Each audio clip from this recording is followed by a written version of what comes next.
ಹೇಳಿದ್ನಲ್ಲ, ಎಂಡಮೂರಿಯವರ ಒಬ್ಬ ಮನುಷ್ಯನ ಜೀವನ ಚರಿತ್ರೆಯನ್ನು ಕೊಡ್ತೀನಿ ಎಂದಿದ್ರು ಅಂತ. ಅದೇ ನಾನೇ ನನ್ನ ಆಯುಧ ಅಂತ. ಅದು ವಿಶ್ವವಾಣಿನಲ್ಲಿ ಅದನ್ನು ಧಾರಾವಾಹಿ ಮಾಡಿದ್ರು ವಿಶ್ವೇಶ್ವರ ಭಟ್ರು.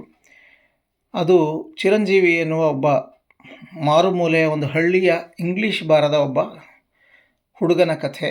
ಅವನು ಇಂಗ್ಲೀಷೇ ಬರದಿದ್ದವನು ಇಂಗ್ಲೀಷ್ ಕಲಿತು ಡಾಕ್ಟ್ರೇಟ್ ಪಡೆದು ಮೇಧಾ ಇನ್ಸ್ಟಿಟ್ಯೂಟ್ ಅಂತ ಹೈದರಾಬಾದ್ ಮತ್ತು ಅನೇಕ ಆಂಧ್ರ ತೆಲಂಗಾಣ ಊರುಗಳಲ್ಲಿ ಇನ್ಸ್ಟಿಟ್ಯೂಟ್ಗಳನ್ನು ತೆರೆದಿದ್ದಾರೆ. ಸ್ಪೋಕನ್ ಇಂಗ್ಲೀಷ್ ಭಾಷೆ ಮಾತಾಡುವುದು ಹೇಗೆ ಎನ್ನುವುದೇ ಒಂದು ಆತನ ವಿಶೇಷ ಕಲೆ. ನಾನು ಈ ಪುಸ್ತಕ ಓದಿದಾಗ ಅವರನ್ನೊಮ್ಮೆ ಮಾತಾಡಿಸಬೇಕು ಎಂದೇ ಎಂಡಮೂರಿಯವರ ನಂಬರ್ ಕೊಟ್ಟರು. ಅವರ ಹೆಸರು ಡಾಕ್ಟರ್ ಮೇಧಾ ಚಿರಂಜೀವಿ. ಅವರು ನನ್ನ ಹತ್ರ ಭಾಳ ಚೆನ್ನಾಗಿ ಮಾತಾಡಿ ಕೆಲವು ವಿಷಯಗಳನ್ನೆಲ್ಲ ಹೇಳಿದರು. ಅವ್ರ ವಯಸ್ಸು ಎಲ್ಲ ತಿಳ್ಕೊಬೇಕಿತ್ತು, ಅದೆಲ್ಲ ಇರಲಿಲ್ಲ ಅದರಲ್ಲಿ. ಆಮೇಲೆ ಎಂಡಮೂರಿಯವರು ಬೆಂಗಳೂರಿನಲ್ಲಿ ಒಂದು ಸಿನಿಮಾನ ಶೂಟಿಂಗ್ ಮಾಡಿದರು.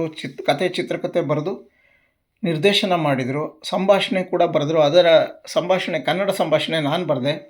ಆ ಚಿರಂಜೀವಿಯವರು ಆಗ ಬಂದಿದ್ದರು. ಎಂಡಮೂರಿಯವರು ಮೊದಲ ಸಲ ಆ ಕಥೆ ಹೇಳಿದಾಗ ಹಾರ್ಸ್ಲಿ ಹಿಲ್ಸ್ನಲ್ಲಿ. ನಂತರ ಅವರು ಕೂಡ ಒಂದು ಪಾತ್ರ ವಹಿಸಿದರು ಸಿನಿಮಾದಲ್ಲಿ. ಆಗ ಕೂಡ ಅವರೊಂದಿಗೆ ಮಾತಾಡಿ ಅನೇಕ ವಿಷಯಗಳನ್ನು ತಿಳಿದುಕೊಂಡೆ. ಎಷ್ಟು ಚೆಂದಾಗಿದೆ. ಒಂದು ಡಿಟರ್ಮಿನೇಷನ್ ಅಥವಾ ಒಂದು ಅಚಲ ನಿರ್ಧಾರ ಇದ್ದರೆ ಯಾರು ಏನು ಬೇಕಾದ್ರೂ ಮಾಡಬಹುದು ಅನ್ನೋದಕ್ಕೆ ಸಾಕ್ಷಿ. ಹಾಗೆಂದು ಆತನ ಜೀವನ ಏನು ಹೂವಿನ ಹಾಸಿಗೆಯಾಗಿರಲ್ಲ. ಅನೇಕ ಮುಳ್ಳುಗಳಿದ್ದವು. ಒಮ್ಮೆ ಅಂತೂ ಆತ್ಮಹತ್ಯೆ ಮಾಡಿಕೊಳ್ಳುವ ಪ್ರಮೇಯ ಕೂಡ ಹೋಗಿದ್ದರು ಆತ. ಆದರೆ ಕೊನೆಗೆ ಗೆದ್ದರು. ಅವರ ಬಗ್ಗೆ ನಾನು ಅಂತ ಉತ್ತಮ ಪುರುಷದಲ್ಲಿ ಬರೆದಿದ್ದಾರೆ ಎಂಡಮೂರಿಯವರು. ತುಂಬ ಇಷ್ಟವಾದ ಪುಸ್ತಕ. ಅದನ್ನು ಪುಸ್ತಕ ಮಾಡಿದಾಗ ಸುಬ್ರಹ್ಮಣ್ಯ ಅವರು ಅದಕ್ಕೆ ನನ್ನ ಏಳ್ಗೆಗೆ ನಾನೇ ಏಣಿ ಅಂತ ಹೆಸರಿಟ್ಟರು. ಇದು ಹುಬ್ಬಳ್ಳಿಯಲ್ಲಿ ಇದು ಬಿಡುಗಡೆ ಆಯಿತು. ನಾನು ಹೋಗಿದ್ದೆ. ಆಗ ಡಾಕ್ಟರ್ ಕೆ.ಎಸ್. ನಾರಾಯಣಾಚಾರ್ಯ, ಶ್ರೀ ಪಾಟೀಲ ಪುಟ್ಟಪ್ಪ, ಜಿ.ಬಿ. ಹರೀಶ್ ಎಲ್ಲರೂ ನನ್ನ ಜೊತೆ ವೇದಿಕೆ ಮೇಲಿದ್ದರು ಎಂಬುದು ನನ್ನ ಸುಕೃತ.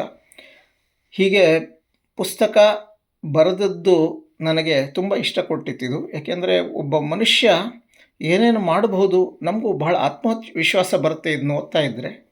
ನನ್ನ ಏಳ್ಗೆಗೆ ನಾನೇ ಏಣಿ. ಡಾಕ್ಟರ್ ಚಿರಂಜೀವಿಯವರ ಜೀವನಗಾಥೆ. ನಮಸ್ಕಾರ.